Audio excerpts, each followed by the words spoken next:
Trayvon's expression tightened. I said I'm fine. Rodriguez backed away, hands raised in peace. Even he recognized when someone needed space. But the interaction confirmed what others suspected. Trayvon James was unraveling. Marcus observed these developments while maintaining his routine. He understood that transformation required time, that pressure applied gradually reshaped more effectively than sudden force. The name on the wall wasn't punishment, it was mirror, reflecting Trayvon's actions back until they became impossible to ignore. That night, Marcus added nothing new to the wall. Patience was its own strategy. In cell 33, Trayvon lay awake, staring at shadows that seemed to carry judgment. He'd hurt people, not physically necessarily, but systematically, reducing them to resources for his benefit. Now some invisible accountant was tallying costs. He didn't know who. He didn't know why. But he knew, with increasing certainty, that something had changed. And change, in prison's rigid ecosystem, meant danger. The unraveling. A man built his kingdom on fear, but fear is a foundation that crumbles from within. Watch as Trayvon James discovers that external threats pale compared to the weight of internal recognition. What happens when conscience, long suppressed, finally demands accounting? The answer unfolds in ways that prove redemption begins not with forgiveness, but with acknowledgement. Stay with this journey. Subscribe now, because what comes next reveals the true purpose behind those chalk-written names, and it's more profound than simple revenge. 1 week after his name appeared, Trayvon James requested a meeting with the prison chaplain. This surprised everyone, including Chaplain Morrison, who'd worked at the facility for 12 years without once speaking to Trayvon beyond mandatory pleasantries. Marcus learned about the meeting from overheard conversations while cleaning the administrative corridor. Information flowed through prisons like water through cracks, invisible but persistent, reaching places official channels never touched. James asked to talk about making amends. A secretary told Guard Patterson while Marcus emptied nearby wastebaskets. Morrison thinks he's running some angle. Probably is, Patterson replied. These guys always got angles. But Marcus knew better. He'd seen Trayvon's face during the past week. The progressive hollowing of someone confronting accumulated choices. This wasn't manipulation. This was collapse of carefully maintained denial. That evening, Marcus watched Trayvon return from his chaplain appointment. The man moved differently, shoulders less rigid, eyes downcast in genuine rather than strategic submission. He entered his cell without the usual acknowledgement of his associates, closing himself away from the social architecture he'd constructed. "What's happening to him?" asked a voice near Marcus's cart. He turned to find DeMarco standing close, speaking barely above a whisper.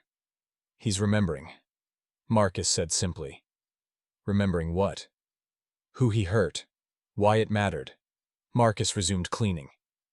Memory weighs more than we think. DeMarco considered this, then spoke carefully. "You're not really just a janitor, are you?" Marcus paused, choosing his words with precision. "I clean." "That's what janitors do. Sometimes buildings need cleaning, sometimes people do too." "And the name on the wall?" "A reminder," Marcus said. "Nothing more." But it was more, and both men knew it. The name represented accountability in an environment structured to avoid it. A simple mark that carried weight because it couldn't be explained away or controlled. 2 days later, Trayvon approached one of his former victims during recreation, a slight man named Christopher who'd paid protection money for 6 months. The conversation lasted 3 minutes. Christopher looked suspicious initially, then surprised, then something approaching bewildered acceptance. They shook hands. Marcus observed this reconciliation while cleaning windows 30 feet away. Other inmates watched too, uncertain how to interpret this violation of established patterns. Trayvon James didn't apologize. Trayvon James took, except now he was giving back.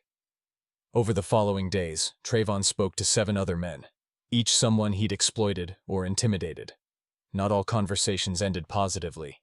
2 men refused to acknowledge him. 1 responded with angry rejection. But Trayvon persisted, working through a list only he could see, addressing debts that weren't financial. His associates drifted away, sensing the power structure's dissolution.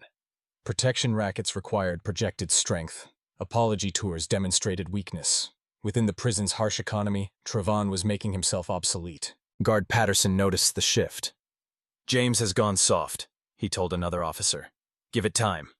Someone will test him." But no one did.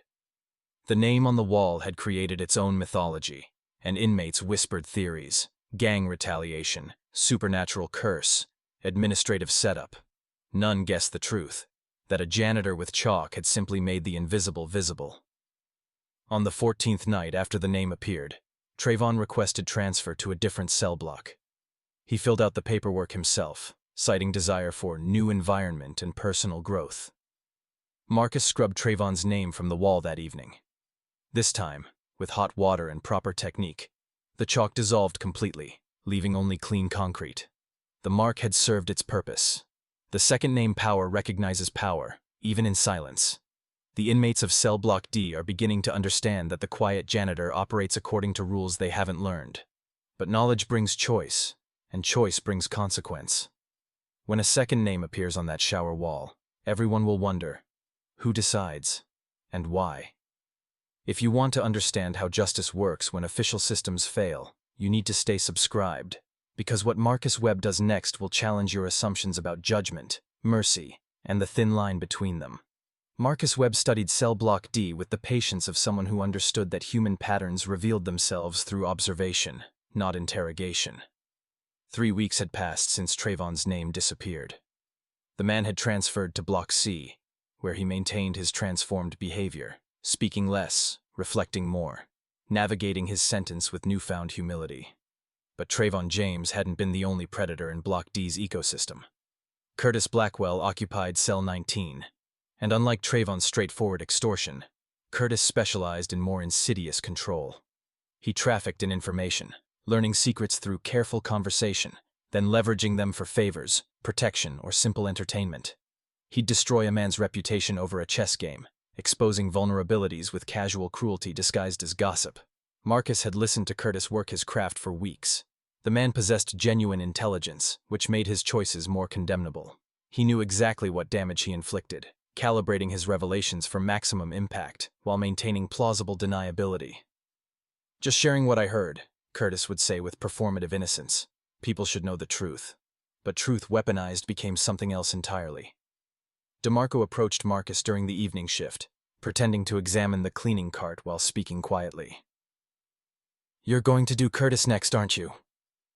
Marcus continued organizing supplies without looking up. "I don't know what you mean." "Yes, you do." DeMarco's voice carried certainty rather than accusation. "Trayvon changed after you wrote his name.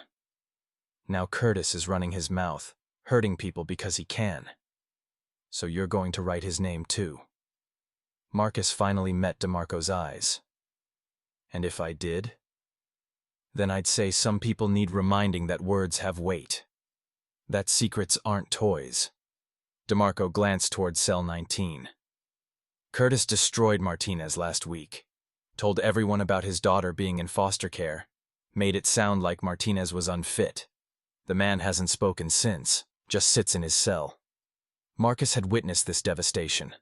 Martinez, a quiet inmate serving time for drug possession, had been rebuilding his life through education programs and family counseling.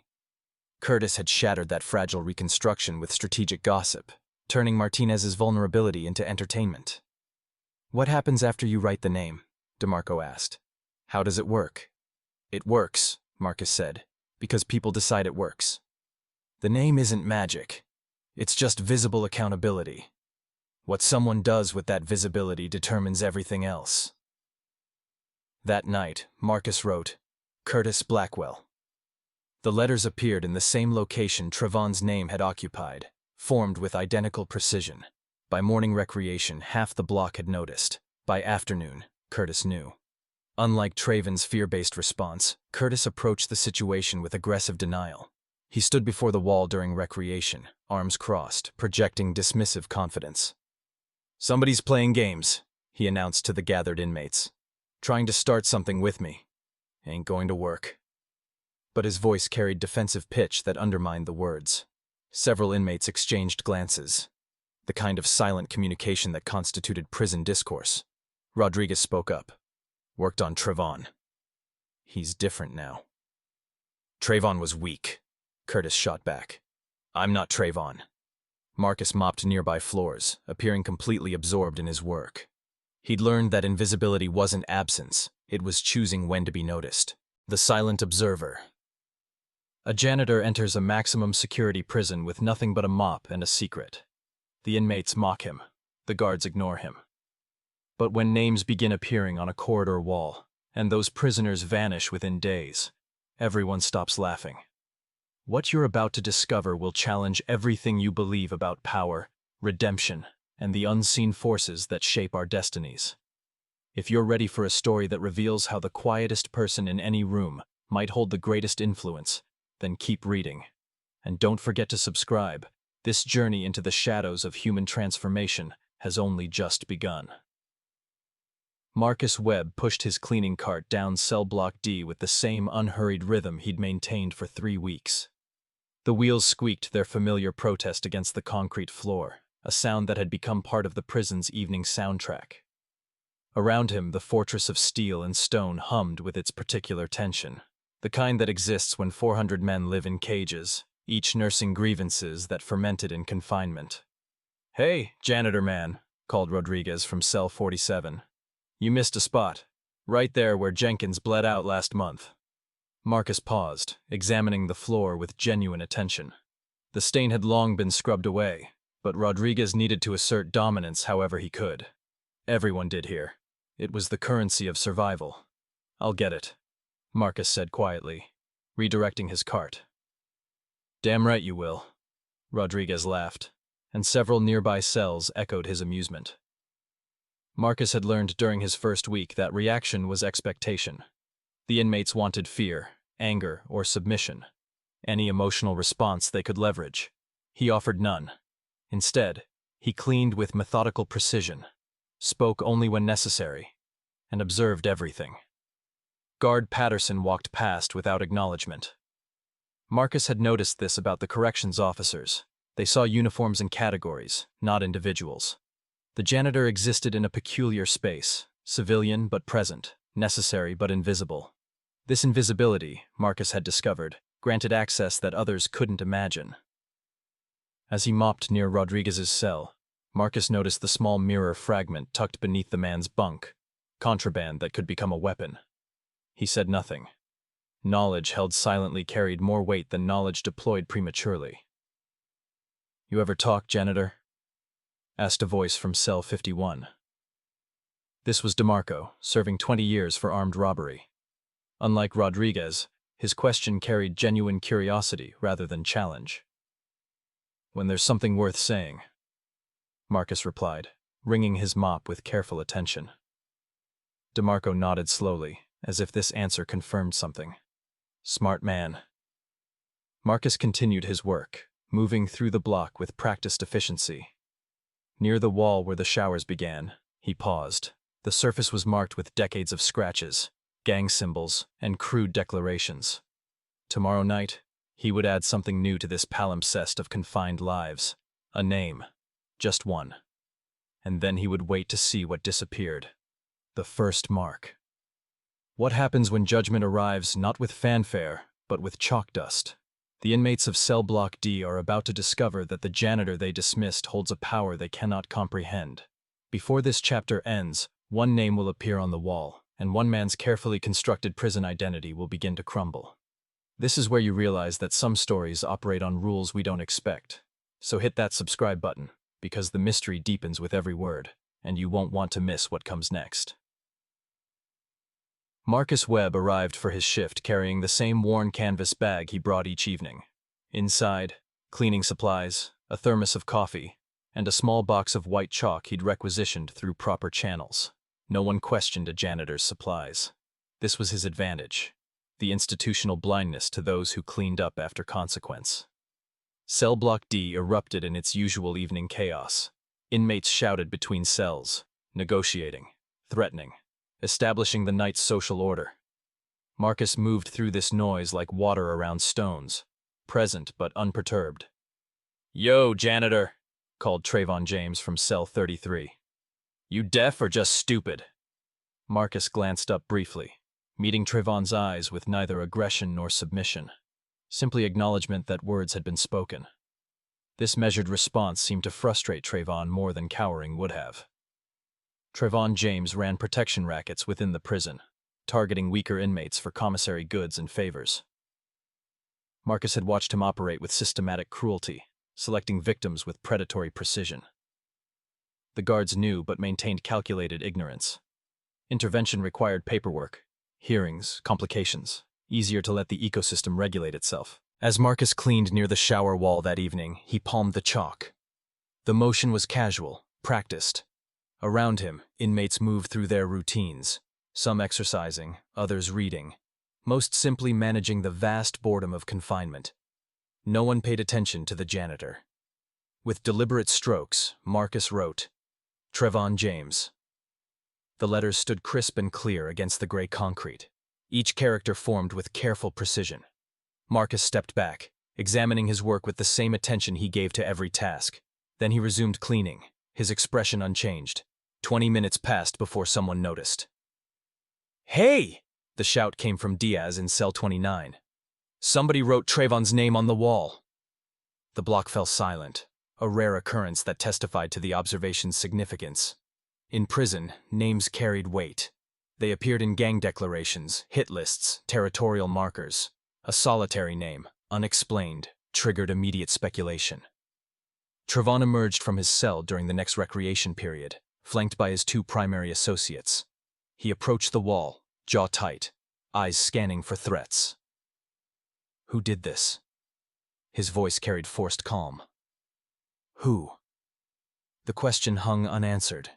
Marcus continued mopping 30 feet away, seemingly oblivious. Other inmates watched with careful neutrality. No one volunteered information because no one possessed it. Guard Patterson finally noticed the disturbance. "What's the problem, James?" "Somebody's sending messages," Trayvon said, gesturing toward his name. Patterson examined the wall with bureaucratic disinterest. "It's chalk. It'll wash off." He walked away, clipboard in hand, duty satisfied. But Marcus knew something Patterson didn't. Some marks couldn't be washed away. The watching game. When fear takes root in a predator's mind, the entire ecosystem shifts. Trayvon James ruled through intimidation, but now he's the one looking over his shoulder. What happens when a man who trades in terror discovers he's been marked by forces he cannot identify? The answer will surprise you. And if you're invested in seeing how invisible power reshapes visible hierarchies, make sure you're subscribed, because this transformation is just beginning, and every chapter reveals another layer of this extraordinary truth. 3 days passed. Trayvon James's name remained on the shower wall, despite his attempts to scrub it away. The chalk had somehow bonded with the concrete's texture, creating a ghostly permanence that resisted water and friction. This wasn't supernatural. Marcus had simply mixed the chalk dust with a subtle binding agent, but explanation mattered less than perception. Trayvon's behavior shifted in observable ways. He spoke less, moved with heightened vigilance, and his protection business suffered as attention diverted to self-preservation. Marcus watched these changes while performing his duties, noting how fear operated differently than anger. "Something's wrong with Trayvon," DeMarco commented during evening cleaning. He stood near his cell door, arms folded, studying Marcus with increased interest. "You notice that, Janitor?" "People change," Marcus replied, emptying a dustpan into his cart. "Not in here, they don't. In here, you are who you are until something makes you different." DeMarco paused. "So what made him different?" Marcus met his gaze directly. "Maybe he made himself different." This answer seemed to satisfy DeMarco more than denial would have. He nodded slowly and retreated into his cell, leaving Marcus to continue his rounds. Guard Patterson approached the shower wall that evening with a can of industrial cleaner and a stiff brush. He scrubbed for 15 minutes, generating chemical fumes and considerable effort. When he finished, Trayvon's name showed slightly faded but remained clearly legible. "Damn inmates and their games," Patterson muttered, departing with his supplies. Marcus said nothing, though he noticed several prisoners watching this failed erasure with quiet fascination. The name's persistence was becoming mythology, Something that couldn't be explained through ordinary means acquired extraordinary significance. On the fourth night, Treven stopped eating. He picked at his dinner tray during the evening meal distribution, then set it aside untouched. Loss of appetite in prison signaled either illness or psychological distress. Other inmates noticed. Rodriguez approached Treven's cell during recreation. "You good, man?" "I'm fine," Treven said, but his voice lacked conviction. "You don't look fine. You look like someone walked over your grave." Patterson scrubbed the wall that evening, and this time, because the imposter had used ordinary chalk without binding agent, the name disappeared completely within minutes. This easy erasure further distinguished it from Marcus's work, but most inmates missed this detail's significance. Rodriguez stood near his cell during recreation, arms crossed, studying the now blank wall with visible frustration. Marcus understood what had happened. Rodriguez had written Diaz's name, attempting to harness the perceived power, and the experiment had failed to produce expected results. That night, Rodriguez approached Marcus directly. It didn't work. "What didn't work?" Marcus asked, maintaining his neutral tone. "Don't play games. I wrote Diaz's name and nothing happened. The name washed right off, and he's acting the same." Rodriguez's frustration carried desperate edge. "Why didn't it work?" Marcus set down his mop, giving Rodriguez full attention. "Because you wrote a name, not a truth. The wall doesn't judge. It reflects. Diaz has nothing to reflect on. No pattern of harm requiring accountability. So the name meant nothing." "Then how do you choose?" Rodriguez demanded. "By watching. By understanding who uses power to diminish others. By recognizing when someone's behavior requires external mirror because internal conscience has stopped functioning." Marcus paused. "You can't weaponize reflection, Rodriguez. It only works when it reveals something actually there." This explanation seemed to deflate Rodriguez's anger. He stood silently for a moment, then asked quietly, "Do I deserve my name on that wall?" The question revealed unexpected self-awareness. Marcus considered Rodriguez carefully. His casual cruelty, his need for dominance, his systematic degradation of those he perceived as weak. "That's a question only you can answer," Marcus finally said. "But asking it means you're already reflecting. Maybe you don't need the wall." Rodriguez nodded slowly and walked away, leaving Marcus to his cleaning. The attempted imitation had proven an important principle. The name's power derived not from the chalk or the wall, but from precise understanding of when accountability needed external visibility. Random application transformed meaning into meaninglessness. Marcus would continue his work, but more carefully now, because imitation, however flawed, meant his invisibility was eroding.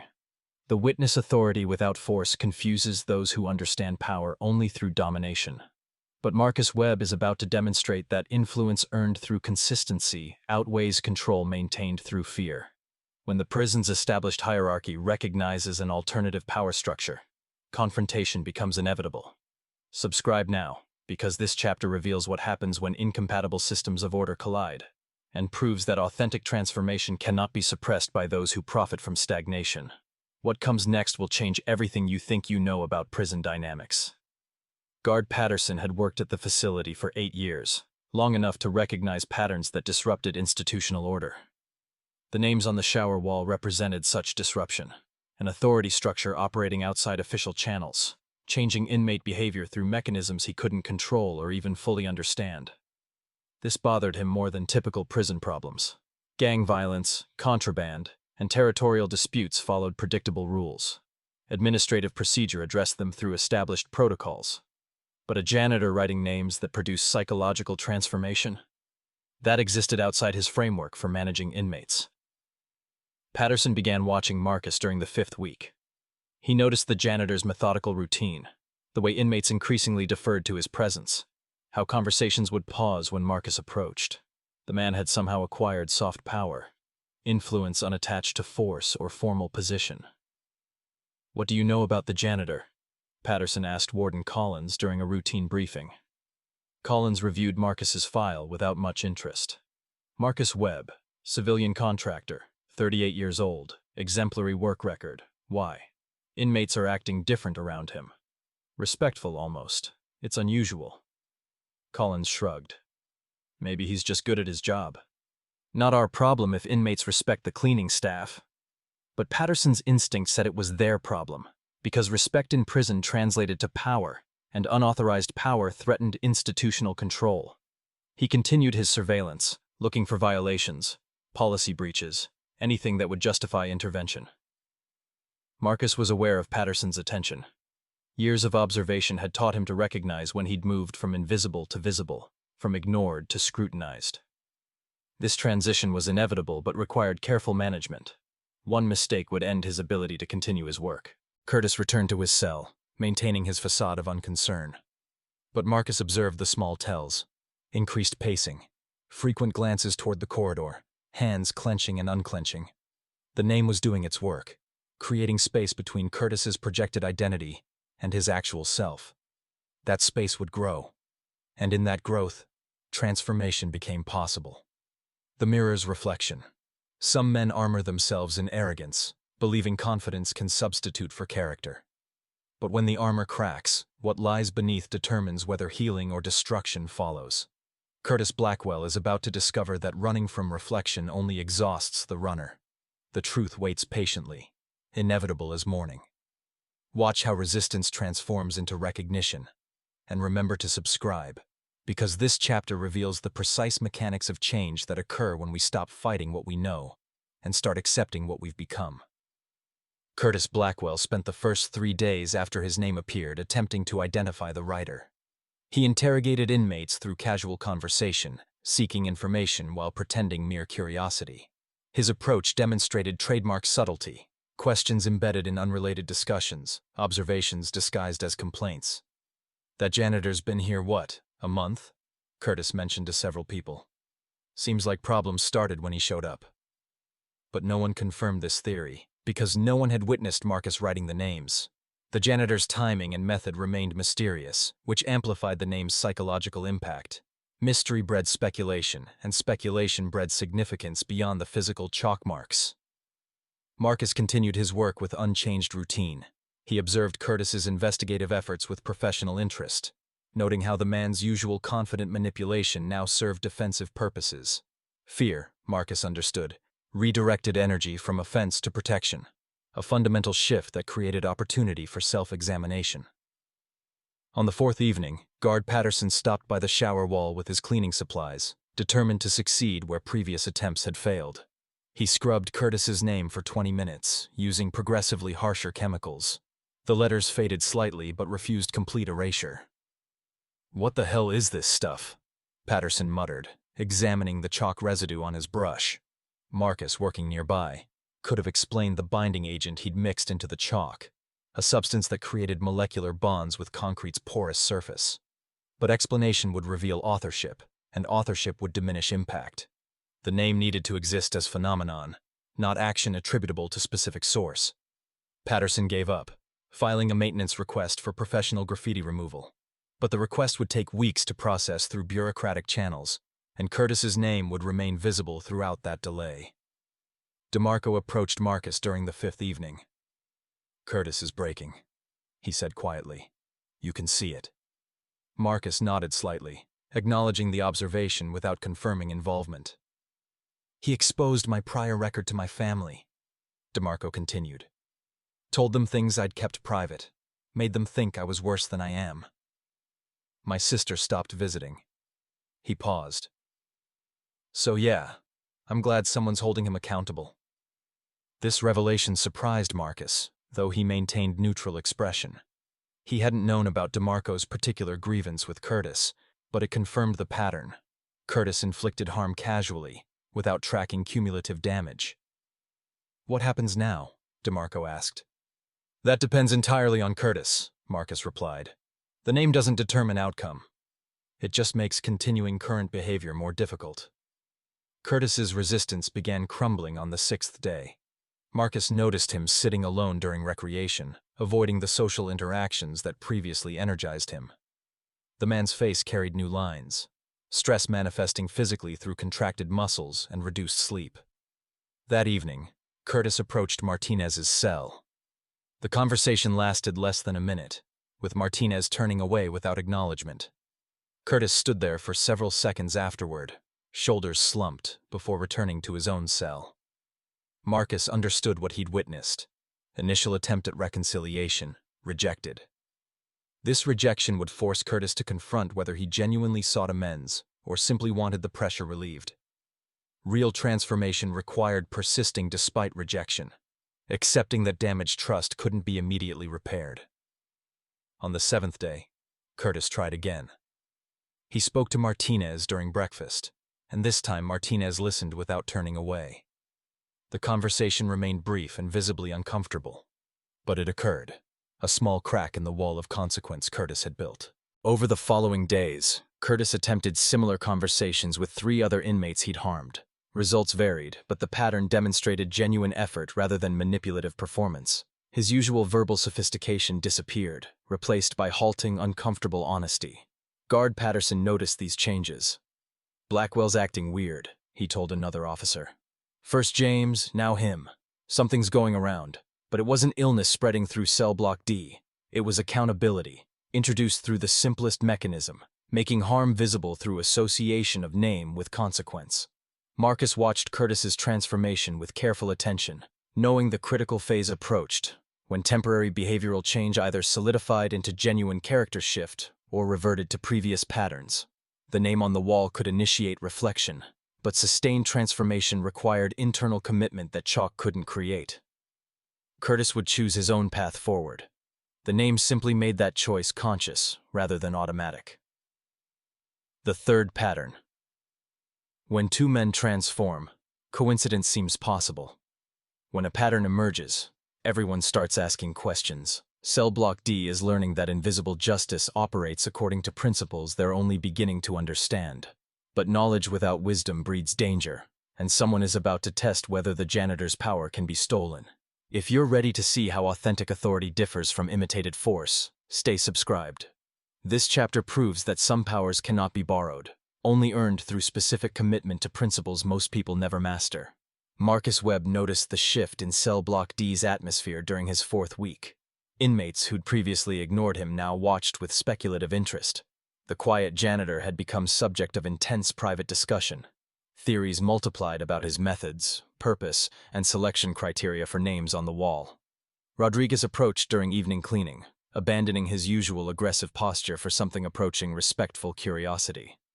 "So how does someone get their name written?" he asked directly. Marcus continued organizing his cart without looking up. "You'd have to ask whoever's writing them." "Come on, man. Everyone knows it's you." "Everyone thinks many things," Marcus replied. "Thinking and knowing are different." Rodriguez studied him for a long moment, then nodded slowly. "Fair enough. But hypothetically, if someone wanted to write a name, how would that work?" This question revealed the predictable evolution Marcus had anticipated. Once pattern established itself, people would attempt replication, seeking the perceived power for their own purposes. This was exactly why he maintained his silence about authorship. "Hypothetically," Marcus said carefully. "Writing a name without understanding why would be pointless. The chalk itself holds no power. Context creates impact." Rodriguez frowned, processing this response. "So it's not about the name. It's about... what? Judgment?" "Reflection," Marcus corrected. "Judgment comes from outside. Reflection comes from within. Only one produces actual change." This philosophical distinction seemed to frustrate Rodriguez, who preferred concrete rules to abstract principles. He walked away looking dissatisfied, but Marcus noticed him glancing repeatedly toward the shower wall throughout the evening, thinking, calculating, struggling with concepts that didn't translate into simple action steps. 3 days later, a third name appeared on the wall: Antonio Diaz. Marcus discovered it during his evening rounds, and immediately recognized something wrong.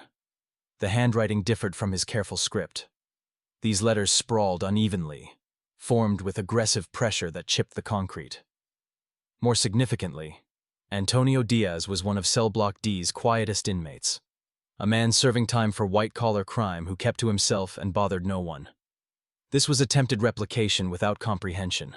Someone had written a name hoping to trigger the transformative effect they'd witnessed with Trayvon and Curtis, but they'd selected target randomly, or based on personal dislike, rather than systematic harm requiring accountability. DeMarco noticed Marcus's reaction.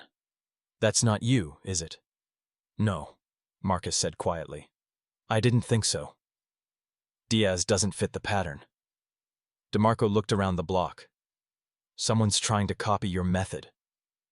"It's not my method," Marcus said, "and copying technique without understanding purpose achieves nothing." But Cell Block D didn't understand this distinction yet. Inmates watched Diaz with the same speculative interest they'd given Trayvon and Curtis, expecting similar transformation. Diaz himself looked confused and frightened, approaching Guard Patterson to request the name's removal. He maintained absolute adherence to regulations. His cleaning was impeccable. His interactions with inmates remained professional and minimal. He gave Patterson nothing concrete to challenge, while continuing the work that had brought scrutiny. On Monday of the 6th week, Marcus wrote a fourth name, Carlos Rivera. Carlos operated a drug distribution network within Cell Block D, using intimidation and strategic violence to maintain his monopoly. He'd sent 2 inmates to the infirmary in the past month, carefully avoiding fatal injuries that would trigger serious investigation. Guards knew about his operation but lacked evidence for formal charges. Carlos was careful, disciplined, and paranoid about leaving traces. His name appeared on the wall during the night shift, when Patterson was off duty. By morning recreation, half the block knew. Carlos himself discovered it before breakfast, standing before the wall with expression that moved rapidly from confusion to anger to something approaching recognition. Marcus wasn't present for this initial reaction, but DeMarco described it later. He stared at his name for 5 minutes without moving. Just stared. Then he walked back to his cell and hasn't come out since. Patterson learned about the new name when he arrived for afternoon shift. He examined the wall with increasing frustration, then stormed toward Marcus, who was cleaning the administrative corridor. "Did you write that name?" Patterson demanded. Marcus continued wiping down a handrail. "I clean the facility, Officer Patterson. I don't write on walls." "Then who does?" "I couldn't say. Perhaps someone concerned about Cell Block D's environment." Patterson's jaw tightened. "Don't play word games with me. I know you're involved somehow. These names started appearing after you arrived." "Correlation isn't causation," Marcus replied calmly. "Many things have happened since I arrived. I doubt I'm responsible for all of them." The response was technically accurate while being deliberately unhelpful, a balance Marcus had perfected over years of operating in institutional settings. Patterson recognized the evasion but couldn't identify specific violation. "I'm watching you," Patterson said finally. "Whatever you're doing, I'll figure it out." "I understand," Marcus said. "You have responsibilities. So do I. Now if you'll excuse me, I need to clean the showers before evening lockdown." Patterson stepped aside, frustrated but uncertain how to proceed. He watched Marcus walk away with his cleaning cart, moving with the same unhurried rhythm that characterized all his actions, a man seemingly without secrets, yet clearly concealing something significant. That evening, Carlos Rivera emerged from his cell looking different. The aggressive confidence that usually defined him had been replaced by something quieter, more contemplative. He approached the wall, studying his name with expressions suggesting internal calculation rather than external threat assessment. Marcus observed this while cleaning nearby, noting the shift.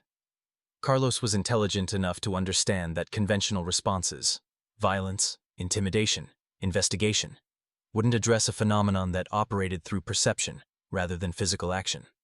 The question was whether Carlos possessed the capacity for genuine reflection, or whether his intelligence would simply produce more sophisticated resistance. Time would reveal the answer. But Patterson's increased scrutiny meant Marcus needed to be more careful about when and how he continued his work. The wall still had names to receive, and some transformations required more time than others. The breaking point. Every system contains individuals who resist transformation because change threatens their identity. Carlos Rivera built his entire prison existence on control through fear, and surrendering that control means confronting the emptiness beneath. Watch as a man discovers that the hardest walls to break aren't made of concrete. They're constructed from choices accumulated over years. If you want to witness the precise moment when resistance becomes acceptance, stay subscribed, because this chapter explores the excruciating beauty of someone choosing growth over comfortable stagnation, and it's more powerful than anything Hollywood could fabricate. Carlos Rivera's name remained on the shower wall for 7 days while he engaged in fierce internal warfare. Unlike Traven's collapse into fear or Curtis's gradual acceptance of accountability, Carlos fought the reflection with every psychological weapon he'd developed during 15 years of incarceration. Marcus observed these resistance mechanisms with professional interest. Carlos would approach the wall, stare at his name, then deliberately turn away and engage in his usual activities, organizing drug transactions, collecting debts, maintaining his network through careful intimidation. The behavior demonstrated willful denial, acknowledging the name's existence while refusing its implications. "He's not going to change," Rodriguez told Marcus during evening cleaning. "Carlos is different from Trevon and Curtis. Those guys had consciences buried somewhere. Carlos? I think he cut his out years ago." Marcus considered this assessment while organizing supplies. "Everyone has conscience. Some people just build very thick walls around it." "So, what happens if the name doesn't work on him? Does that break your system?" "There is no system," Marcus said patiently. "Just observation and consequence. What Carlos does with his reflection determines everything. The name can't force change. It can only make continued denial more difficult." But Carlos was proving exceptionally skilled at difficult denial. He acknowledged the name's presence while compartmentalizing its significance, treating it as external attack rather than internal mirror. This defense mechanism, Marcus understood, had served Carlos through decades of choices that would crush someone less psychologically fortified. The breakthrough came unexpectedly on the 8th day. Marcus was cleaning near Carlos's cell during afternoon recreation when a young inmate named David approached Carlos asking about protection. David was new, barely 20, serving his first sentence for a drug offense that suggested desperation rather than criminality. "You want protection? You pay like everyone else," Carlos told him. 20% of commissary. David's face showed calculation mixed with fear. 20% was Carlos's standard rate, a tax that left inmates subsisting on minimal resources while Carlos accumulated power through accumulated goods. I don't know if I can afford that," David said quietly. Carlos leaned forward, voice dropping to dangerous softness. "Then maybe you can't afford to stay safe." The threat was implicit but clear. David nodded nervously and retreated, leaving Carlos alone near his cell. Marcus continued cleaning, apparently oblivious to the exchange. But he'd witnessed similar interactions dozens of times. Carlos reducing people to economic transactions, leveraging their vulnerability for systemic profit. Something shifted in Carlos's expression after David left. The hardness that usually defined his features cracked slightly, revealing brief glimpse of something underneath. He glanced toward the shower wall, where his name remained visible despite Patterson's increasingly aggressive cleaning attempts. That evening, Carlos approached David again during dinner distribution. The conversation was brief, but Marcus, positioned strategically nearby, heard enough to understand what occurred. "You don't owe me anything," Carlos told David. "No percentage, no debt. Stay out of trouble, you'll be fine." David looked confused, then suspicious, then cautiously grateful. "Why the change?" Carlos didn't answer immediately. When he spoke, his voice carried unfamiliar uncertainty. "Because I'm tired of being who I've been. Maybe it's time to try being someone else." This wasn't dramatic declaration or emotional confession, just quiet acknowledgement of exhaustion that came from maintaining identity built on exploitation. Carlos walked away before David could respond, returning to his cell and closing himself off from the block's social dynamics. DeMarco noticed this interaction and sought out Marcus later. Carlos just gave up a protection racket. Voluntarily, without being forced. "Yes," Marcus said simply. Is that what the wall does? Makes people give up their power?" "No," Marcus replied. "The wall doesn't take anything. It just shows people what they're holding and asks if they really want to keep holding it." Carlos looked at himself, really looked, and decided what he was carrying was too heavy to keep carrying. Over the following days, Carlos systematically dismantled his drug operation. He didn't make announcements or dramatic gestures. He simply stopped. Stopped collecting debts, stopped organizing distribution, stopped using fear to maintain dominance. The power structure he'd built evaporated because he withdrew the will that sustained it. Other inmates watched this transformation with mixed reactions. Some felt relief, freedom from oppressive taxation and constant threat. Others felt destabilized, the predictable hierarchy they'd navigated suddenly becoming uncertain terrain. Mendez discovered his name within an hour. His reaction differed from previous subjects. Less fear or anger, more thoughtful consideration. He stood before the wall, studying his name, then looked around at the other inmates watching him. "So, this is how we're doing things now?" Mendez asked, addressing the observation rather than any specific person. Several inmates nodded silently. The gesture constituted collective judgment without individual accountability, precisely the mechanism that gave the wall its power. One person's opinion could be dismissed. Community consensus required acknowledgement.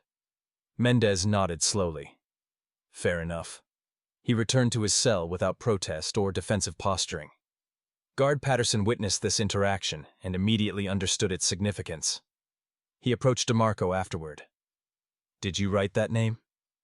"Yes, sir." "Why?" DeMarco met Patterson's eyes with calm directness. "Because Mendez runs games that hurt people. And because someone taught us that visible accountability matters more than invisible authority."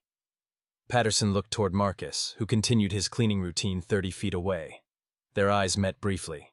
Patterson's expression showed frustration mixed with reluctant recognition that something beyond his control had fundamentally shifted in Cell Block D's culture. The guard walked away without confiscating DeMarco's chalk or erasing the name. This non-intervention represented its own form of acknowledgement, tacit acceptance that inmates had developed self-regulatory mechanism that actually improved behavior more effectively than formal punishment. On Marcus's final evening, Carlos Rivera approached while Marcus cleaned near the shower wall one last time. "I never thanked you," Carlos said quietly. Marcus looked up from his work. "For what?" "For writing my name. For making me look at what I'd become." Carlos paused, choosing his words carefully. "I was destroying myself and calling it survival. You showed me the difference." "I just provided a mirror," Marcus said. "You did the difficult work of actually looking." "Still," Carlos extended his hand. "Thank you." They shook hands. Brief, firm contact between men who understood that change required both external catalyst and internal commitment. Then Carlos walked away, leaving Marcus to finish his final shift. DeMarco appeared later, accompanied by Rodriguez and 4 other inmates Marcus had observed throughout his 7 weeks. "We want you to know," DeMarco said, speaking for the informal delegation, "that what you started here won't stop when you leave. We understand now. The wall works because we make it work, because we decide that accountability matters. Just remember," Marcus said carefully, "that the wall's purpose isn't punishment. It's reflection. The goal isn't to destroy people, it's to help them see themselves clearly enough to choose differently." "We remember," Rodriguez said. His earlier aggression had evolved into something resembling thoughtful responsibility. "We'll be careful about whose names we write." "And why?" Marcus nodded, satisfied that his brief tenure had planted something sustainable. He'd removed his tools from the cart, prepared to turn it over to whoever the facility hired to replace him. Before leaving, he walked to the shower wall one final time. Mendez's name remained visible, though the man himself was already showing signs of transformation. Closing his gambling operation, speaking more honestly with other inmates, engaging in reflections similar to those who'd preceded him. Marcus pulled the chalk from his pocket. The original piece he'd started with 7 weeks earlier. He wrote one final entry on the wall. "Remember, accountability without compassion is merely revenge. Change without choice is just control. Give people mirrors, not judgments. They will do the rest." Then he set the chalk on a small ledge near the wall, leaving it for whoever would continue the work. As Marcus Webb walked out of Cell Block D for the final time, pushing his empty cleaning cart, The inmates watched with respect that transcended typical authority dynamics. He'd spent 7 weeks as their janitor, nearly invisible, asking nothing and claiming nothing. And in that apparent nothingness, he'd changed everything.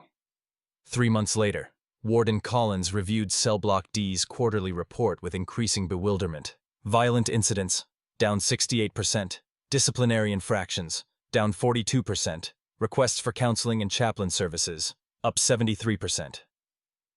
"What happened in D Block?" he asked Guard Patterson. Patterson considered the question, remembering the quiet janitor who'd somehow restructured an entire cell block's culture through chalk marks and patience. "Change happened, sir," Patterson said finally. "Real change.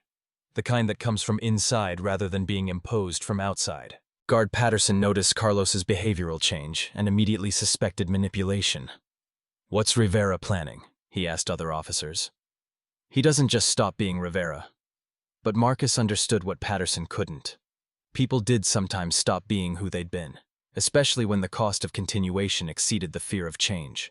Carlos had reached that breaking point, not through external punishment, but through internal recognition that his choices were destroying something essential in himself. On the 14th day after his name appeared, Carlos approached the shower wall during recreation. He stood before his name for several minutes, expression unreadable. Then he turned and walked away without attempting to erase or deface it. The name could remain. Carlos had already changed. Marcus scrubbed the name from the wall that evening, using the same hot water and proper technique that had removed Trayvon's mark. The chalk dissolved completely, leaving clean concrete where Carlos's name had confronted him with cumulative consequences of 15 years of choices. No one would replace Carlos in Cell Block D's power structure. The vacuum he'd left would remain vacuum, a space where exploitation had existed but now simply didn't. And that absence was its own form of transformation. The legacy. Everything ends, but some endings create beginnings that outlast their origins.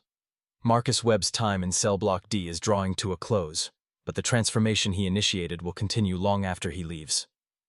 What happens when invisible justice becomes visible culture? When temporary intervention creates permanent change? Subscribe one final time, because this conclusion reveals the ultimate truth. Real power isn't what you impose on others. It's what you inspire them to discover within themselves. And that discovery, once made, cannot be reversed. Marcus Webb received his termination notice during the 7th week, delivered by Warden Collins with bureaucratic efficiency. That suggested decision made well above the warden's level. The stated reason was budget restructuring, requiring contractor reduction. The actual reason, Marcus suspected, involved Guard Patterson's persistent concerns about unauthorized influence over inmate population. "Your last day is Friday," Collins said, reviewing the paperwork without meeting Marcus's eyes. "You've done excellent work. This isn't performance-related." "I understand," Marcus replied, accepting the notice without protest or question. He'd known this conclusion would arrive eventually. The work he'd done couldn't continue indefinitely without triggering institutional response. Change implemented too quickly created resistance. He'd achieved what was possible within the time available.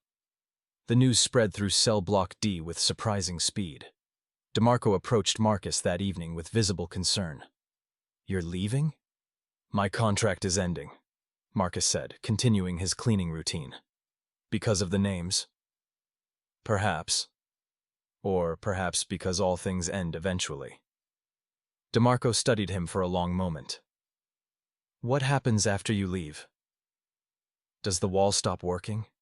Do people just go back to how they were?" Marcus paused, giving the question proper consideration. "The wall never worked because of me. It worked because people chose to let it work. That choice doesn't depend on my presence. But you wrote the names. You chose who needed to change." "I wrote some names," Marcus acknowledged.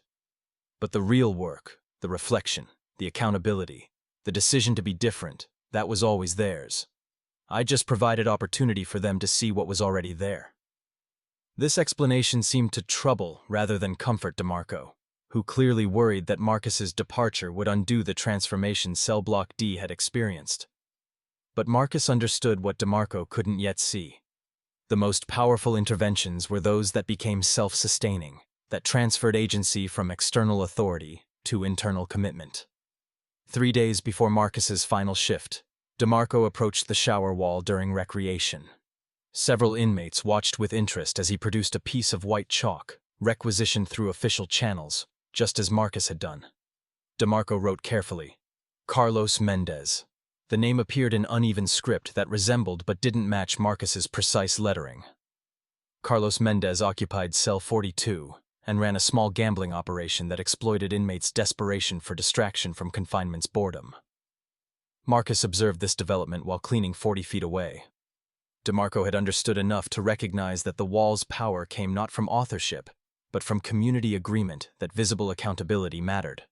By writing a name publicly, witnessed by others, DeMarco was essentially asking, do we, as a community, recognize this behavior as requiring reflection? Collins accepted this non-explanation, filing the report and moving on to other concerns. He'd never understand that sometimes the most profound transformations came not from policy or punishment, but from one person who knew exactly when to make the invisible visible, and when to trust others to continue the work. In cell block D, the shower wall now bore 7 names, each written by inmates holding each other accountable with the same careful discernment Marcus had demonstrated. The wall had become institution within the institution, informal but powerful, operating according to principles of reflection rather than revenge.